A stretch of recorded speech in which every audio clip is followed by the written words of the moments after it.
Salut, c'est Vince, j'espère que tu vas bien. Aujourd'hui, on se retrouve dans une nouvelle vidéo. Alors là, je vais te montrer un truc que peu de gens, je pense, connaissent. Ça va concerner uniquement les utilisateurs de Logic Pro, mais ça va peut-être te faire triper, donc n'hésite pas à rester, tu vas voir, On va mettre beaucoup de random là-dedans. En gros, on va avoir un effet MIDI de Logic Pro qui s'appelle le scripter. Et plus particulièrement, on va regarder le Drum Probability Sequencer. Le musicien.fr, oulala, c'est sexy. Ok, alors dans Logic, tu as dans tes effets MIDI différentes choses et tu as notamment le scripter. En fait, le scripter, c'est pour les gens qui font du code.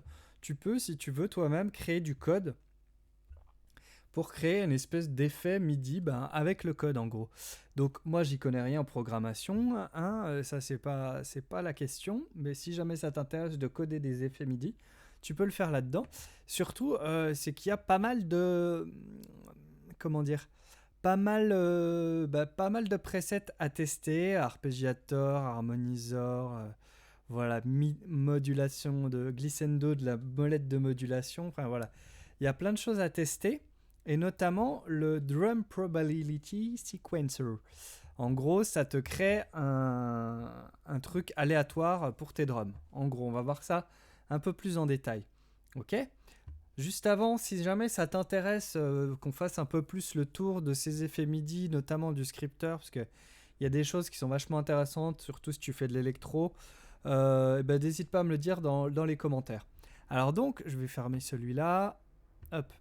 Donc là, tu vois que j'ai mis un ultra beat. Voilà, et quand je mets play, il se passe rien. J'ai pas lancé le séquenceur ici. Par contre, quand je vais lancer le scripter avec mon probability sequencer, tu vas voir ce qui se passe.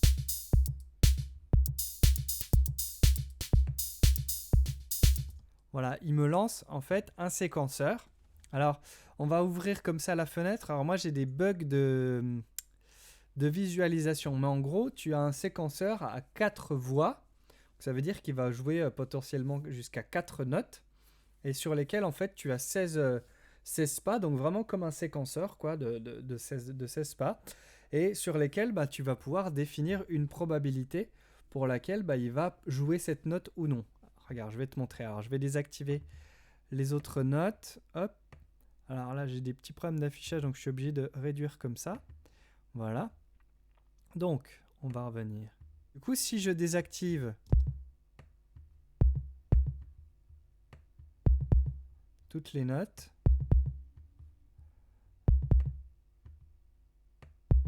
voilà. Voilà, on n'a plus que la première. Et si par exemple, je mets à 100%,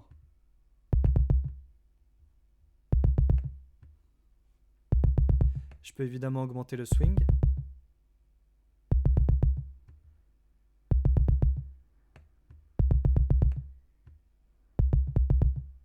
Voilà. Et du coup, j'ai juste à sélectionner ma note, donc qui va venir correspondre en fait à la note sur l'ultra beat, en l'occurrence ici, le C1. Si par exemple je change au Do dièse, forcément, il vient jouer celle-ci, et ainsi de suite.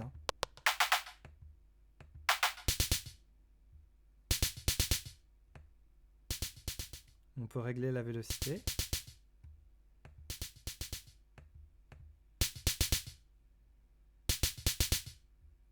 Et on peut lui dire de choisir de suivre la vélocité suivant la hauteur du slider. Et en gros, tu as un slider qui va à 100%. Donc ça veut dire que tout ce qui est au-delà de 50%, tu as une chance sur deux en gros pour qu'il le joue, quoi. Si on fait un petit test, on va se remettre hop, juste sur le premier. Si je mets le premier à 40%, là il l'a joué. Là il ne le joue pas. Là il le joue. Là il ne le joue pas. Avec le métronome, ça te donne un peu le...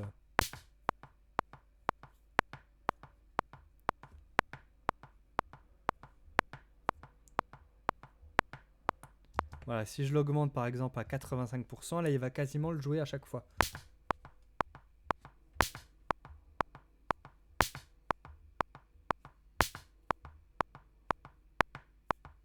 tu vois. Voilà. Et du coup, tu vas pouvoir t'amuser comme ça à créer une séquence. Alors, c'est pas très sexy au niveau des faders. Et tu me diras, tu peux très bien faire ça avec, par exemple, le séquenceur de l'Ultrabit, hein. Mais du coup, tu vas voir, on va pouvoir cumuler les effets. Donc, je peux faire la même chose avec une autre note. Alors, je suis obligé de réduire ma fenêtre, moi. Je pense que c'est parce qu'il y a un bug d'affichage.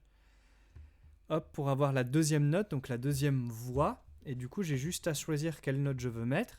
Et du coup, il va me jouer aussi cette note-là.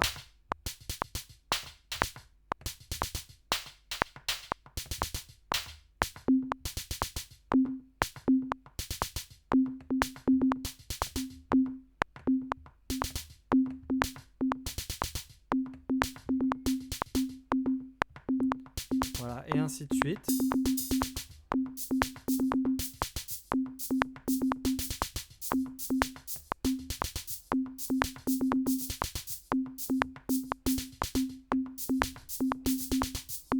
Ok, c'est pas trop mal. Et on peut, pourquoi pas... Laisse-moi réfléchir, on va se mettre un kick. Du coup, c'est le C1. Excuse-moi, j'ai un bug. Voilà.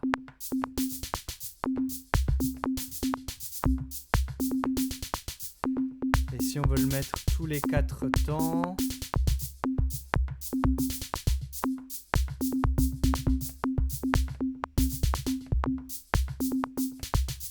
Hop, alors c'est un peu agaçant parce que j'ai ce problème d'affichage, tu vois.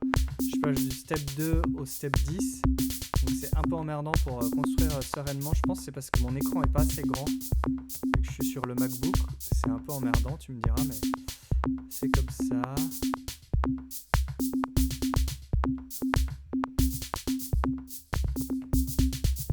Ok, c'est pas mal. Est-ce qu'on peut essayer de l'enregistrer pour voir? Alors, évidemment, il m'a mis l'auto-punch.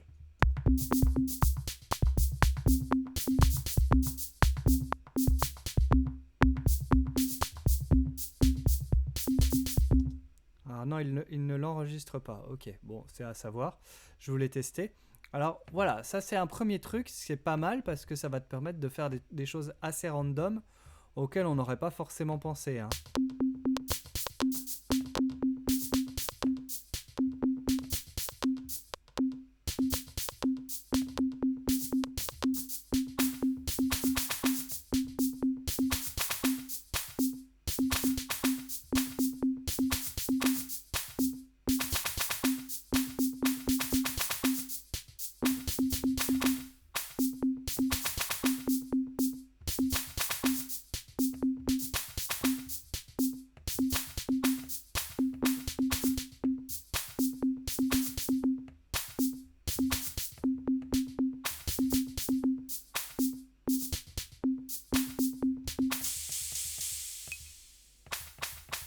Évidemment, on a toujours un no control de l'Ultrabit. Là, j'ai utilisé l'Ultrabit, mais je pourrais l'utiliser avec n'importe quel plugin de notes percussives, hein. Ok ? Je suis désolé, mais j'ai besoin de mon petit kick là pour que ce soit vraiment kiffant.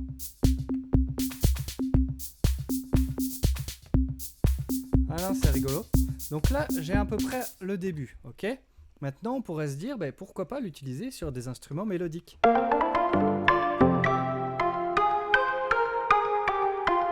Ok ? Puisque de toute façon, on choisit la voix, donc la note MIDI. Ok ? Donc c'est ce que je vais faire ici. Je vais rajouter mon scripteur avec mon Probability Drum Sequencer. Voilà, et du coup... Wow. Et oui, ça ne va pas parce qu'il faut choisir les notes qui vont bien ensemble, ok ? Donc on pourrait se dire, là j'ai un Do, donc on pourrait se mettre un Fa, BK, Do, Fa, là pourquoi pas.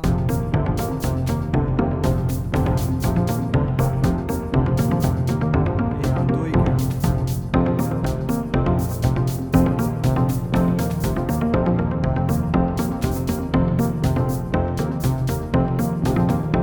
Fa l'octave.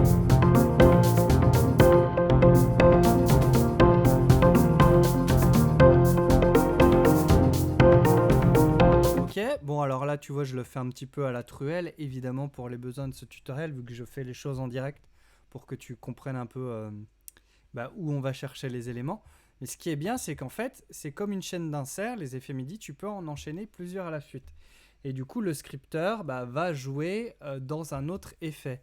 Donc, on pourrait utiliser, je sais pas, un arpégiateur ou un chord trigger, par exemple.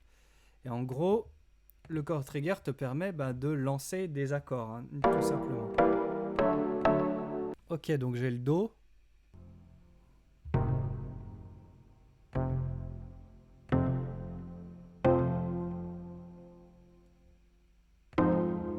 Voilà, j'ai un genre de Do mineur. Ensuite, qu'est-ce que j'ai d'autre comme note? J'ai le Do 1. Et tu vois, ensuite, c'est juste une petite gymnastique d'aller chercher. J'ai le Fa 1. J'ai le La bémol 2. Et j'ai le Do 3. Alors, Fa 1, La bémol 2. Fa 1, Fa 1. Du coup, pour le Fa 1, on va jouer par exemple ça.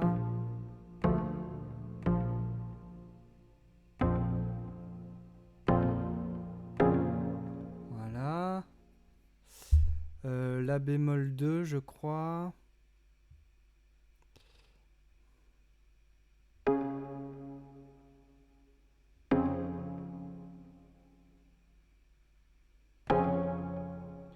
Voilà, et j'ai oublié le dernier, évidemment.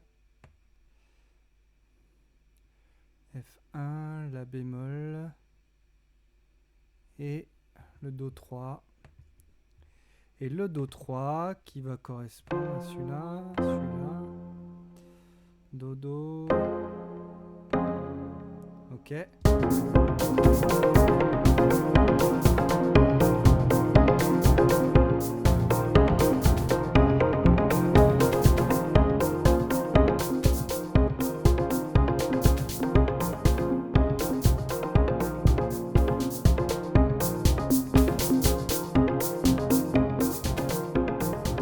Ouais, c'est pas de la grande musique, mais pourquoi pas. Et on peut continuer en envoyant encore dans un arpégiateur aussi.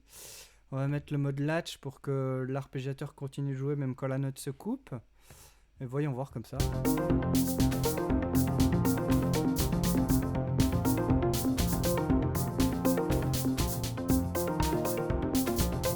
Ah, c'est beaucoup plus intéressant déjà.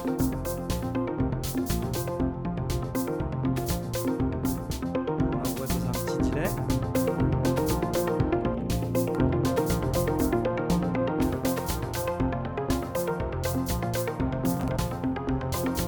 Et dans la petite réverb.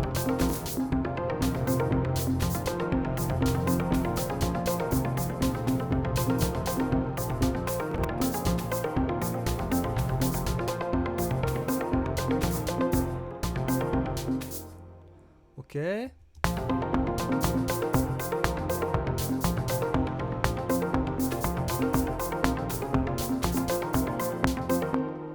C'est pas mal.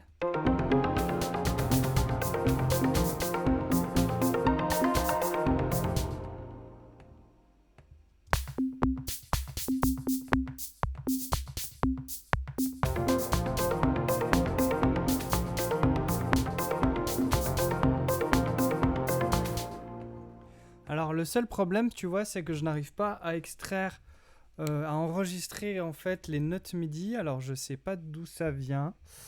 Donc si tu sais, t'hésites pas à me le dire. Mais sinon, une bonne manière de faire, ce serait d'envoyer le son ici, tout simplement sur un bus, le bus 3 par exemple. On va créer une nouvelle piste audio. L'entrée va être le bus 3. Oupsie daisy.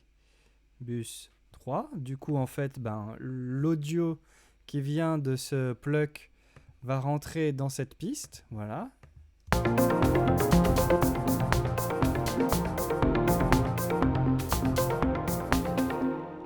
Et j'ai juste enregistré, par exemple, ce petit sample, on pourrait dire.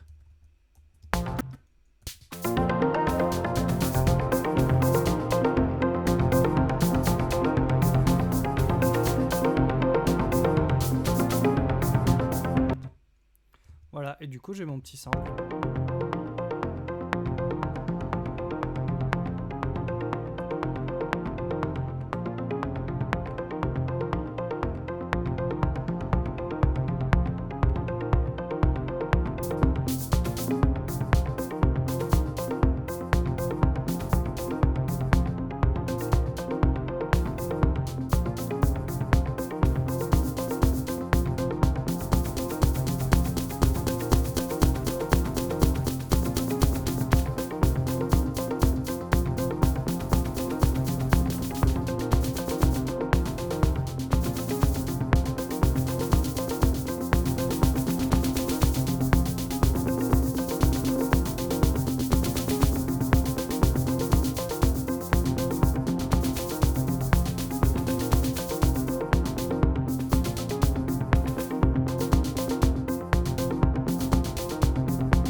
Voilà, donc je pense que ça te donne un assez bon aperçu des possibilités de ce scripteur, sachant que c'est un script qu'on a vu et qu'en fait, il y en a des dizaines d'autres. Tu vois, il y a des scripts tuto aussi. Et en gros, si tu regardes bien, tu peux ouvrir le script dans l'éditeur. Et si jamais tu lis le code, etc., tu as l'explication au début. Et ensuite, tu as ni plus ni moins que le code, en fait, de ce script, tout simplement. Voilà.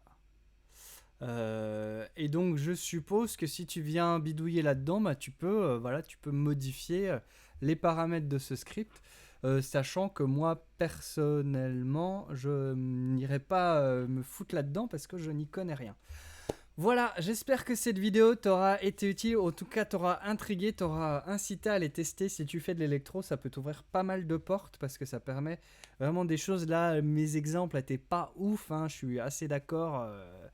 Voilà, je suis prêt à accepter la critique, il n'y a pas de souci, mais au moins ça te donne un bon aperçu de ce que tu peux faire avec ce joli joujou. Il faut voir si tu as un outil de ce style dans ton logiciel, si tu n'utilises pas Logic. C'est tout à fait possible, hein. Je te dis pas que c'est que c'est propre à Logic parce que j'en sais rien, mais en tout cas on le trouve ici dans Logic. N'hésite pas à explorer ça, et surtout si tu veux que je te fasse d'autres vidéos sur les effets MIDI et plus particulièrement sur les effets de ce scripteur, t'hésites pas à me le dire dans les commentaires. Et puis évidemment, n'oublie pas d'aller t'inscrire dans l'espace de ressources gratuits dans lequel tu as accès à plein de guides gratuits, des projets Logic, extraits de tutos pour voir un petit peu comment ça marche. Plein de ressources comme ça pour toi, c'est le premier lien dans la description. Je te laisse, fais plein de musique, ciao.